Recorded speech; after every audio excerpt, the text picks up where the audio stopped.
I've never killed young people, and I'm not presiding over the looting of a country and the destruction of a country, and I'm not the butcher of young people. You're safer in my hands than the butcher of Kenyans. And Judge, we made it finally. Right, officially Under the Baobab is 1 year old. We are so proud. That's where you clap, you know.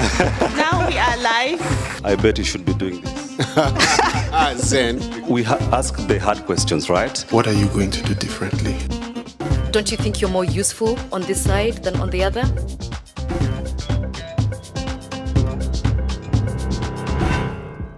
So this is the George. And this is Mimi. And for the first time in front of a real audience, wonderful audience, of course, George. Mimi is just reminding me that... we have a new drink, Under the Baobab drink. You cannot really drink it per se. You can only feel it because under the baobab, sometimes you can only get bitter, sweet, sour sometimes. Depends with the conversation, definitely. And the conversation today, how do you feel is going to be? Sour, bitter, or?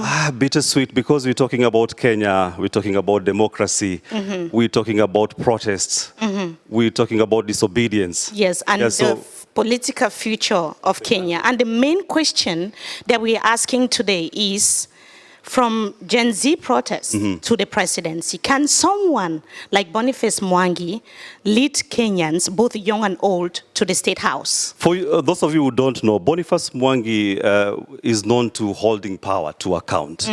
Now he wants power. Right. So we have to flip the question. And ask, yes, can he be, or will he be ready to be held accountable as well? Because those are some of the questions that we'll be asking him under the Baobab here. Yes, and ladies and gentlemen, this is Under the Baobab, where we make complex issues personal and relatable.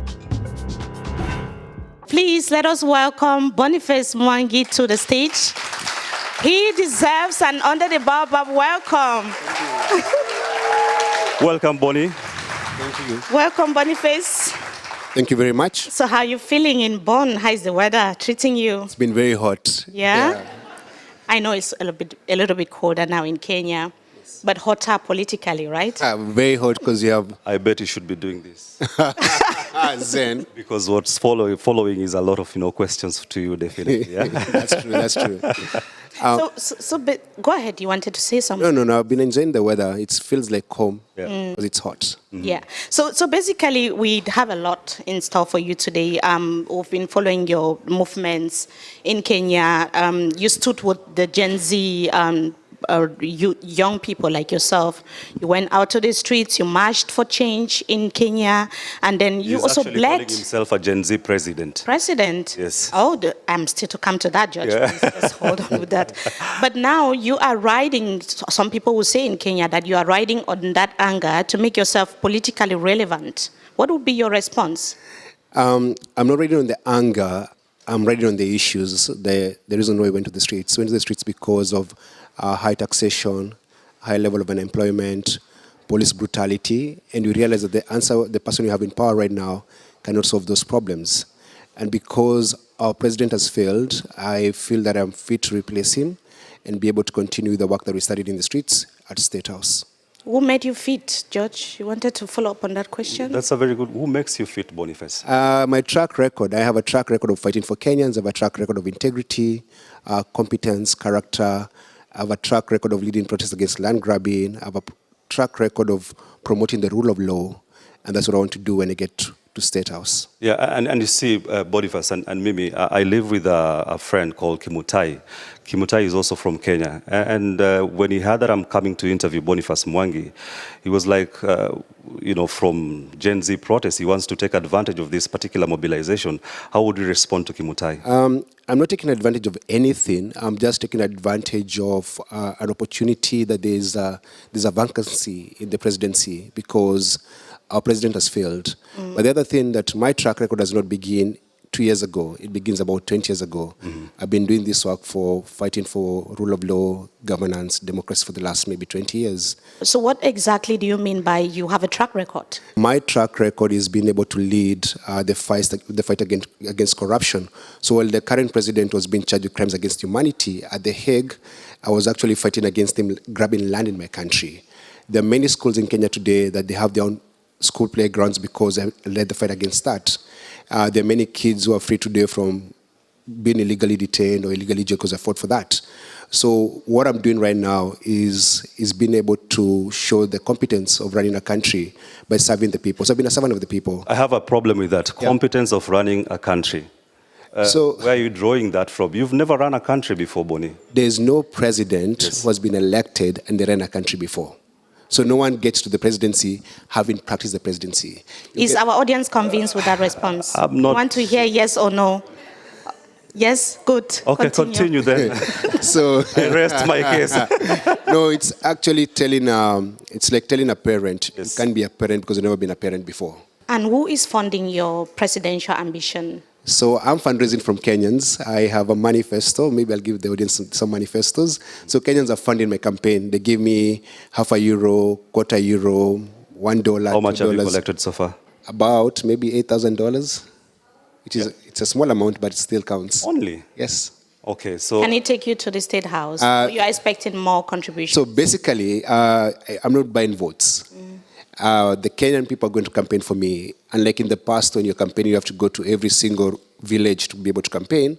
There's social media. So there's that. The power of social media is one of the ways we're going to campaign and be able to reach across the country. That is number one. Number two, the Kenyan people don't need money from me to vote for me. Voting is free. So as long as they know that I'm running and they have their vote, they can make a difference. the 800 is enough for mobilization? No. I need to raise much more money. You can fund me. I wouldn't. So, Boniface, if one of the Gen Zs now, I don't know if you're targeting both Gen Zs and the older generation, Yes. or everyone in Kenya, but someone meets you now and tells you, Boniface, we love the fight, but we don't want you as president. Are you going to give up, or you would keep pushing and make them understand? So, you see, it's my work to persuade those who don't think that I'm fit to become president to vote for me. So I'll engage that person and say, why don't you want me to become your president? Yes, and imagine it is me who is telling you that. So engage me and tell me. No, you must give me your reasons why. Because I've told you I don't trust your track record in terms of leadership. Maybe I have problems that you stood for, a parliamentary seat and lost perhaps miserably. So I would be like, this guy doesn't, wield the power that will propel him to presidency. And I'll tell you this. So compared to your current president, I've never been charged with crimes against humanity. I've never been charged with rape or murder like our president. I've never killed young people, and I'm not presiding over the looting of a country and the destruction of a country. And I'm not the butcher of young people. You're safer in my hands than the butcher of Kenyans. So that makes anyone who has never been in that position to also run for president in Kenya, right? Not everyone is vying, because for you to be considered, you have to actually declare your intentions that you're running for president. So You know what, Mimi? Under the Baobab is not about, the hosts. We just here as a leadership in terms of, leading the community and steering the conversation. Under the Baobab is about all of you here. yes. And remember, we promised that anybody who participates actively, then you'll have to share the drink that we have here today. So at this juncture, we would like to invite anybody who Has feels a question or two for Boniface? Thank you. My name is Edith Kimani. I know Bonnie very well. I also happen to be a Kenyan. My first question is, we've seen you as a photographer, now an activist. Why do you want to become president? I don't think that's clear. And second is, what do you think you can do differently that you're not doing now? Because I feel that as an activist, you're already making a lot of headway, contrary to what George is saying. But don't you think you're more useful on this side than on the other? Hi, Boniface. Hey, how are you? Good. So I'm from Nigeria, and we notice people like you in Kenya, and we call it the Kenyan wave. Yes. When activists do something Yes. with the Gen Z president in yourself, Yes. and they're waiting for the reaction from Africa's most populous city and nation, Lagos and Nigeria, for them to have. So my question goes to, where do the African youth now have to look towards people like you? Because you're not just the only activist in Africa. Yeah, activists also in places like Nigeria. We see them, sometimes they go between activism and going political. So if you leave activism and go into politics, if you do get there, who then does the activism? Or will the activists become the one active against the citizens? That's my question. All right. You So can drink some water before you answer. I'm all right. So basically, to answer Edith, so our country is being mismanaged. Our country does not love young people. Our country is a country that young people are the enemy. They're killed by the police. They're arrested for not doing for doing the right thing, actually, just existing, actually. And I think that our country needs a president who will promote the constitution and rule of law. When we went to the streets, we had one chant, and we say, the power belongs to the people, we the people. And so I want to be one of we the people who goes to State House and serve the country. How am I going to do that? The promise of our independence was that we're going to eliminate ignorance, disease, and poverty. And now we have corruption. I want to be able to run a country where there's free education, free healthcare, and security for all in our country. And those are the things that we don't have as a country, that our country works for those who have money, but it doesn't work for the majority of Kenyans. And the question is, what happens when I become president? You guys become the activists. You skipped one, which was, yes. Why do you want to become president? Because whatever you're doing already is sufficient for this. I think the work I'm doing seems like we're not making a lot of progress in the last election. So let me explain why. So about 60% of the population of our country is under 35. They're young people, and the people in power don't represent them. They don't hear our voices, they don't hear our cries, and they don't even care when we die. And that's the reason why I want to become president, that I can actually build a country that works for everyone, not just a few people. Build a country that is free of corruption. Yes, I have a question. Most of these young people you're talking about actually voted for the current leadership that we have in Kenya in the previous election because they wanted to get rid of Uhuru Kenyatta, who was the previous president. Now you're saying the same thing about the current president. What if someone tells you that Boniface is just going to be like the one who comes in now, and in the next maybe 5 years, you'll be the same like the current administration? So in the last election, actually, there were 8 million Kenyans who did not vote. So the current president was elected with 7.1 million votes. 8 million Kenyans had no reason to vote. So the last election, apathy won. Maybe we're going to get to that because we're going to speak about the voter apathy. Yeah, I would be so interested for you to answer Olisa's question. Olisa from Nigeria, yes. And the question was? If you become president, who is going to be the activist? No, so the role of active citizens is for everyone, actually. There's no one who's born an activist. I think if all of us were active citizens holding the government accountable, the continent, the country would be very different. This idea that some people are called to be activists is a wrong idea. I think every single person who is breathing oxygen in this world has a role to play to make the world a better place. So don't delegate your civic responsibility, your patriotism to some individuals or some other people. Ask yourself, what can I do for my country? Because that's the rent you pay to be in this world. Are your questions answered? Okay, great. Judge, yes. I think we should move ahead with this conversation. Let's proceed, maybe. Let's proceed. Because, he's talked about the numbers, voter apathy, which is a big problem currently in Kenya. But before that, we have a way to cool down the conversation under the Baobab, where we take you to another environment, to another space, to get to know you on a very personal level. Away from the political rhetoric, Bonnie. Yes. So we have some personal questions to ask you. The answers should be very, very brief, straight to the point. Okay. Question 1, chai or coffee? Coffee. And do you lose your phone or lose your voice for a week? Lose my voice. Never use Twitter again or never drink tea again? Never drink tea again. Okay, what's more dangerous, tear gas or reading comments about yourself online? I think tear gas, you can die. Yeah. What's that one thing that you are embarrassingly very bad at? Dancing. I dance like a white person. You'd have to say that. How would you like to be remembered, as the president who changed Kenya or the activist who woke up Kenya up? That was a great father to my kids. Oh, wow. Tell us that one thing that your mother doesn't know about you when you were growing up. You never told your mom. One thing. Briefly. No. She has to know now. You're under the Baobab where we spill the beans. I'll pass that one. I still want to become president. Okay, because you're so eager to become president, let's proceed then. You entering into a race where we have an incumbent who controls, a massive, I should say many voters are supporting him, so to speak, right? And this is in the name of President William Ruto. We have also the opposition, trying to front a formidable candidate to run against Ruto. So what are your realistic chances? That I'm going to become president. Yes. So you never start a race without being realistic about your chances. So my chances are very good. How good, how good, how? And I've told you, so look at this last election where there were 8 million Kenyans who did not have a reason to vote.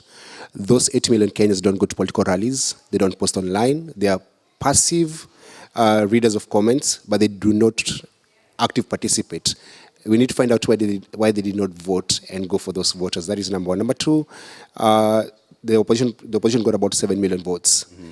And their leader, Raila Odinga, passed away. And right now, there's no leader in that space. And you've talked about voter apathy. Yeah. I wanted to just find out from you, can you plainly tell us, we've seen a lot of support online for opposition leaders in Kenya. It happened also in Uganda with Bobby Wine, for those who are from Uganda. In Cameroon, we have Maurice Kamto, very, very popular online, but when the election results are out, we are seeing something else. Peter Obi also in Nigeria.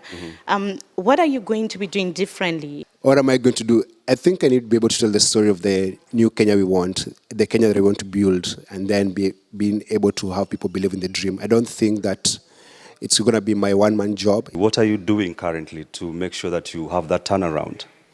I am doing a lot of, it's called Bonga na Boni. It's like Meet the People tour. I'm going to communities, meeting Kenyans. And what I'm trying to do is design a people's manifesto.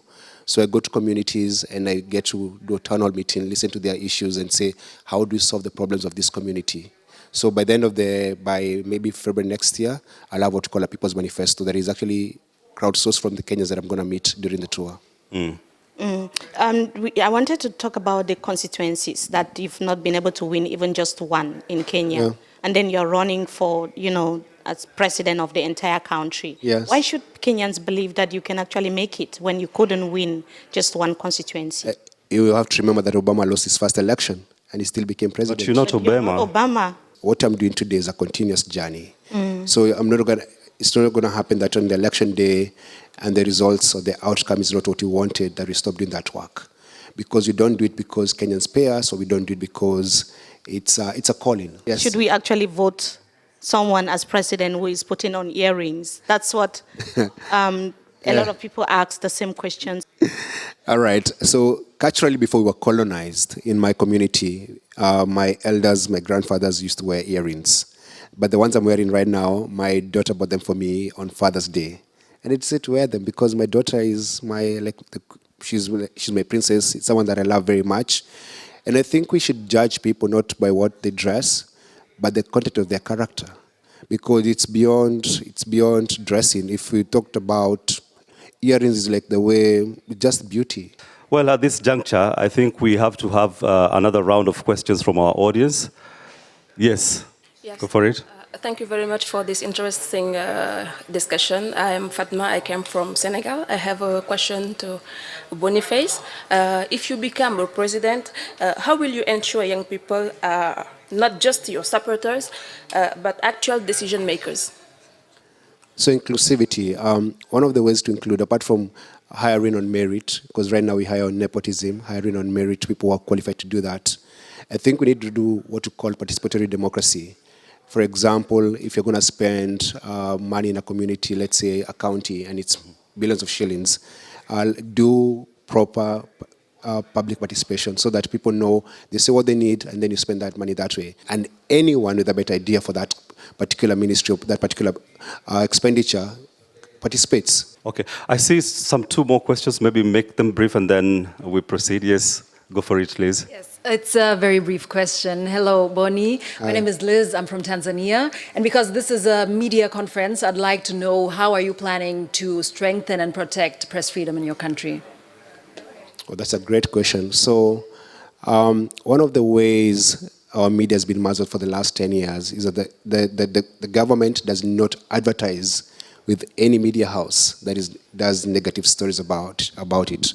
So they're actually stifling and killing the media in our country, which means like one of the main papers that I used to work for, The Standard, is owed billions of shillings by the Kenyan government, but they're not paying. So one of the ways to be able to strengthen the media is remove those rules that are self-serving to the government, where they say that they have it's an unwritten rule that if you do bad stories about the government, you can get advertising. That is number one. Number two is deal with fake news, because one of the ways the government has been able to deregulate the media, they have a parallel channel that just runs negative stories against the media.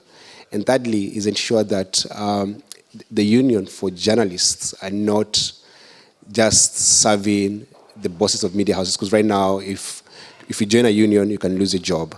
So ensure that there's strengthening of unions and to ensure that journalists actually can be able to report without fear of retribution, arrest, or disappearances. So under your leadership, no journalists will be arrested. That's what you're guaranteeing? No, you'll be able to, there'll be freedom of press. Okay. Hi, Boniface. Hi. My name is Oke. I'm from Nigeria. 3 names I want to mention: Robert Mugabe, Julius Nyerere, and Kwame Nkrumah as well, to some extent. All rode on populist movements. They were all very interesting activists. They got into power, and then they have track records of suppressing the press and people. What are you going to do differently, and why is your case going to be different? Wow, so... Why are you laughing? No, it's a very tough question because I cannot predict the future, but I think when you use the past to predict the future. So Kwame Nkrumah, Nyerere, they were part of the freedom struggle, yes, and they came into power. And then they betrayed their values. But I've been able to do what I've been doing for maybe about 20 years without betraying my values. And even when I was given a chance to move to the government side, I've refused to do that. So I think you can judge me by my track record, and as I also pray and hope that when I get into power that I'll not change, because I've maintained the same friends, same community. And the thing about, there's a responsibility that we must give ourselves as a country, that instead of relying on people's goodwill and character, we rely on the Constitution, so that the instruments of power that you have are the ones that you're going to follow. So what I promise to do is that I'm going to uphold the rule of law in my country. Are you saying that if you are given an opportunity now to work with someone who is maybe even closer to President Ruto, just so that Ruto gets out of office, are you going to say no to liberate the people of Kenya? I will decline that because that's a poison chalice. Do we have another question? Yeah, go for it. So other activists like Bobby Wine, when we see them on the media, we see that they are hunted by the military and that their lives are quite difficult, let me say. How is it about you? How do you live there in Kenya in your practical life? So maybe remind us your name and where you come from, yeah. My name is Luca, I come from Germany. Okay. So I do live openly. I face a lot of threats. I'm facing terrorism charges. I have other charges of assaulting police officers. So there's a lot of false charges against me. And Bobby Wine is my friend. He's now in exile. But our democracy in our country is more mature than Uganda's. So there's a bit of protection by the Constitution and protection by the people. And Uganda is not like that. So I'm lucky to live in Kenya and to be a Kenyan. So you're actually saying there's at least something good from the current government? Not the government, the Constitution. Constitution is stronger. Because I also come from a country where the Constitution exists, but it's so... like working so much together, surviving there is very difficult. So for you to say that the Constitution is way better, it means that it's a little bit better even when it comes to the administration. So Kenya went through, no, not administration. So what you have in power is a thug in power and a lawbreaker. But the reason why you have a new constitution is that people fought for 24 years to remove a dictator, and then fought for about another 10 years to get the new constitution. So it was the document we have in our country was written by people who are activists and who helped liberate the country from dictatorship. Yeah, lucky you've stressed on constitutionalism, and I mean it aligns with our theme for this year's Global Media Forum, which is journalism, out loud. And Boniface, this draws me to the question about your activism that have spread even across Kenya, and you were arrested in Tanzania. Tell us more about that.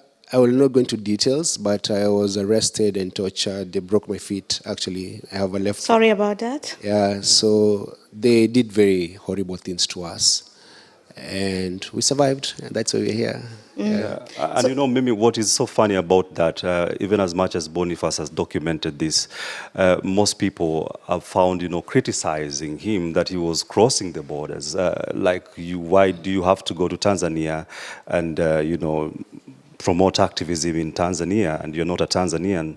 So I was going, so I hold a passport that's written East African citizen because we are a regional body just like the EU. So Kenya, Uganda, Tanzania, Rwanda, and South Sudan are part of that. And I think Congo also joined the East African community. And so Tundu Lissu, who is the South Africa, who is Tanzania's actually main opposition leader, had been arrested and was facing treason charges. And so we were going there to visit him in solidarity, to just say that we're together in this struggle. So I was going there as an East African citizen to visit him and then go to Uganda and visit Besigye. But I was abducted before I was able to leave Tanzania. So basically I was not meddling, I was just doing what I could do as an East African citizen. And that's basically also what you face in Kenya, arrest, you know, terrorism charges. In Tanzania, you are also not feeling safe, and you say on your passport is African passport. Yes. Which means that you can move across East Africa, but it seems like it's really not safe for activists like yourself. Which brings me to this question. Is East Africa becoming, let's say, afraid of its young people, the younger generation, the Gen Zs? I think they're very afraid. There's a lot of intolerance in that region. You find that so Museveni is killing young people, Suluhu is killing young people, and then our president is doing a similar thing. And they have a pact, like Besigye was abducted in our country. And so basically the region is becoming more intolerant to any dissidents. And like in the past, it could be safe if you're a South Sudanese or Rwandan in Kenya. Now it's no longer safe for them. And I think the fear is that because they've failed to govern well, they've failed to create opportunities for young people, what they do is just try and stifle dissent and kill people. So I just wanted to to take the conversation forward, of course. Yes. You know, a family member comes to you and tells you, look, you are always been arrested, been detained. I'm tired of seeing you go through this. Please put a stop to these political ambitions of yours. What will you say? When I announced I was going to vie for the presidency, my kids cried and my wife cried, and they said they're going to kill you. Mm-hmm. So it's a constant fear because my family has lived in exile. I've been shot, I've been tortured, and it's a constant fear in the family. But you ask yourself, if I don't do this and if I don't continue in this fight, I'll be betraying who I really am inside. Yeah, but how are you protecting them? Maybe someone may be interested to know. How are you protecting them in terms of, you know, bringing them on board to have a buy-in that, of course, this is something that I have to do? So when I launched my presidential campaign, my eldest son is the one who gave the opening speech for my run for office, mm-hmm. and explained why I'm running for office because he had to go through those motions for himself and say, I love my dad and I will let him do what he wants to do for the best of the country. And if tomorrow Kenyans go to the streets to protest against you, what would you do? I'll join them. I'm a protester. No, on a serious note, I don't think it's going to come to that, but I'll listen to them. But if it happens, what would you do? It's their right to protest. It is a God-given right. It's a right in the Constitution. You let them protest. It's been amazing having you with us, and our audience. It's been also fantastic. Please, if you've enjoyed this conversation so far, a bit of round of applause for us and our guests. Thank you. And that's where the conversation tonight ends, Judge. Yes, of course. But what is pertinent and what Bonnie has been stressing on is that democracies are not built in parliament. They are not only built within, you know, the streets protesting, but it comes with the citizenry taking action and being active to question the power. So whether you're in Nairobi, the capital of Kenya, Accra, Ghana, Yaoundé in Cameroon, Abuja, Lagos, wherever you are following this program from, please keep the conversation going and keep having the conversation and the discussions. Yes, and of course, Under the Baobab can be found normally every week on our YouTube channel, that is DW Africa. You can also follow us on Apple Podcasts, Spotify, or wherever you listen and watch your podcasts. Yes, so until next time, it was a pleasure having you. Thank you, George, and thank you, Boniface. Thank you for having me. You want us to continue? Thank you, guys.